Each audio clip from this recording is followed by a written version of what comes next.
Assalamualaikum warahmatullahi wabarakatuh. Syama warra amantii biraatis akkam jirtan isiniin jenna. Asumaan waa'ee ammaan tana deemaa jiru kanarratti waan haasofnu qabna. Asumaan yuutuubanni keenya kunillee haaraa subscribe godhaa obboleeyyan. Subscribe godhaa maatii keenya ta'a isiniin jenna. Oduu haaraa oduu amma deemaa jiru kana dhadhaga'uuf hedduu inshaallah subscribe godhaa maatii keenya ta'a isiniin jenna. Asumaan dhaamsa keenyatti dabarraa.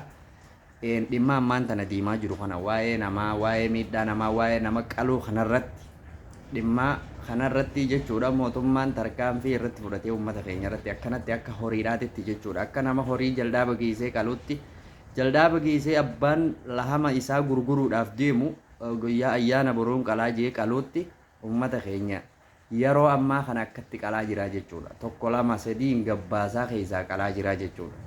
Kanarratti waan haasofnu qabaa jechuudha akka nama tokkotti.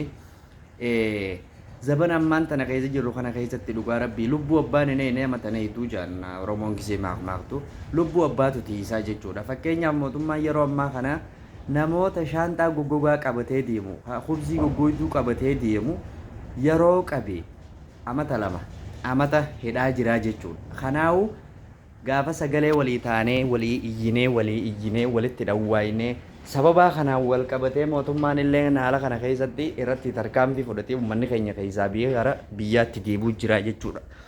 Kana zabana kana keessatti namni gaafa waan hin taaneen qabamu, jimaan qabamu, hashiishaan qabamu, sigaaraan qabamu, waa'ee kana dhugaa rabbii nuti if godhaa jirra malee ani akka nama tokkotti warra waan kana hojjetu itti dhiyeenyaan kan hin beeku hedduudhaatu jira jechuudha. Haa ta'u ammoo namni waan kana hojjetu dirqamaan namni nama fuusisu gunguma hin jiru. Dirqamni biyya fadhe keessa hin jiru jechuudha.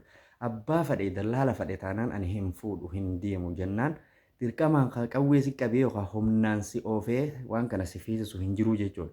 Gatiin sii kafalaa hanganaan sii kafala jeetuma bakka sababuma kanaan namni keenya gaa sababa maallaqaatti afaan naachaa keessaa hundi seenaa ni beektan. Kanaaf wajjin wal qabatee uummanni keenya qarshii hangananiin harkadhaa jeetuma seenaa jechuudha. Garuu kaleen qabama boruun qabama iftaaniin qabamaa hin beeku maaliif jabaanis qabamee jira karaa kanarratti laafaanis ni qabama jabaanis ni qabamaa jechuudha. Kanaaf namni keenya if miidhaa jira akka nama tokkootti.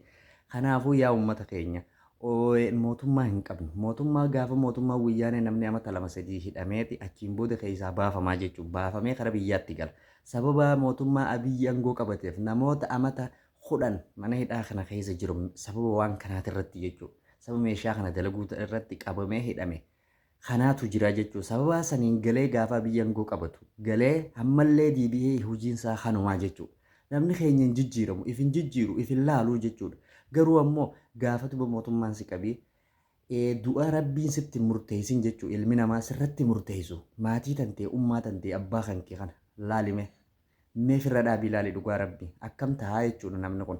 Mee intala dhiyeenya kana viidiyoon si miidiyaa irra deemaa jiru sagaleen isii miidiyaa irra deemaa jiru ummaa teenya san meela gadi dhaggeeffadhu yaa ayyuutiyya silaa haya anaatu sirraa du'a walumaan duunaa jettiin si galee osoo jijjiirraa taate irraa kanneti jechuudha. Kanaaf waan akkana nama godhu kana haalaan irraa fagaachuun namni qabu eenyuu jechuudha. Fakkeenyaaf amma ol deemtee ol seentee suudii seentee yoodhaan fi dalagatte maal qaba habiibii kiyya maal qaba. Ani namaan beeku jechuun namaan itti dhiyeenyaan beeku jechuun maqaa isaatillee dha'uu hin barbaadu kottu deemi dalagadhu jennaan ani dalagaachi olii hin fadhuu naan jee ijoollee teenya hedduudhaatu warra akkanaa jira jechuudha.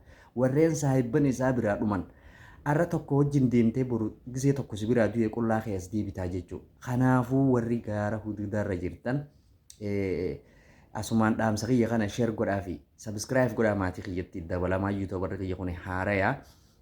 Inshaallah akkanaan isiniin jaabbaliyan kiyya warri huduudarra jiraniif ammoo an dhaamsa tokkoon dhaama. Warreen asirra jirtan boru arra kan qalame kan akka keetii kasirra jabaatii jechuu warra waan kana dalaguu ture.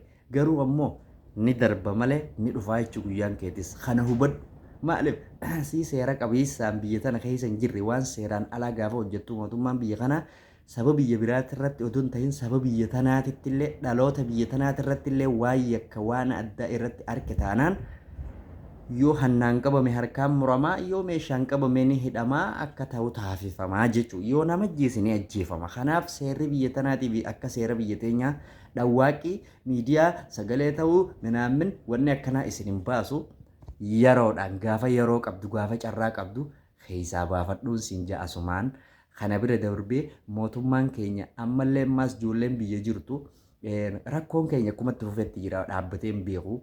Amma fakkeenyaaf naannoo keenyatti ijoolleen akkanatti dirqamaan guuranii gara waraanaa guuraa jiran. Ijoolleen kanaa jecha as yaatii jechuudha. Tokko tokko duba huduudarra taa'eeti gaafa isaan itti dhufanii ni keessummeessa. Ijoollee tana keessummeessee waan akkanaa jira jejjee itti haasawee information hin taane ijoollee qabsiisee waan akkanaa hojjechiisaa jechuudha. Kanaafuu ani akka kiyyatti walumaanuu warra achi jirtanis deemaatii dalagadhaa isiniin jennaa yaa obboleeyyan kiyya kanaa walii dhaamnaa jechuudha.